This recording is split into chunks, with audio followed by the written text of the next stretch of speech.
મોરબી તાલુકાના પીપળિયા 4 રસ્તા નજીક કોલસાનો એક ડેલો છે, વિશ્વમ કોર્પોરેશન, એના ગેટ સામે એક મર્ડરનો બનાવ તારીખ 11/5/2026 રોજ સાંજે 8:30 વાગે જાહેર થયો હતો. બનાવમાં એવું છે કે બપોરના 1:30 થી 1:45 વાગ્યાના અરસામાં આ બનાવમાં જે મરણ જનાર અબ્બાસ અબ્દુલ સોતા, તેઓને તેમના બનેવી કે જેઓનું નામ આસિફ ઇલિયાસ દલ છે, તેમની બહેન સાથે મોબાઈલ પર ફોન પર મેસેજિંગ થ્રુ વાતચીત કરતા હોય તે બાબતનો ખાર રાખી આસિફ તથા તેમના બનેવી હુસેન એ બંને ભેગા થઈને આ અબ્બાસ અબ્દુલ સોતા તથા તેમના બંને ભાઈઓને ફોન કરીને ત્યાં બોલાવેલ હતા અને ત્યારબાદ મારપીટ લાકડીના એટલે લોખંડના પાઇપ વડે મારપીટ શરૂ થઈ હતી, જેમાં આ અબ્બાસ અબ્દુલ સોતા છે તેને છાતીના ભાગે છરીનો ઘા મારીને મોતના ઘાટ ઉતારવામાં આવેલ હતો.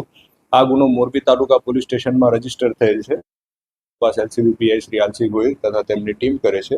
હાલ બંને આરોપી આસિફ અલિયાસ દલ તથા હુસેન અબ્રામ ઉર્ફે ઇબ્રાહીમભાઈ સાઈચા, આ બંનેની ધરપકડ કરીને ફર્ધર રિમાન્ડ માટે આપણે કોર્ટમાં બંનેને મોકલેલ છે.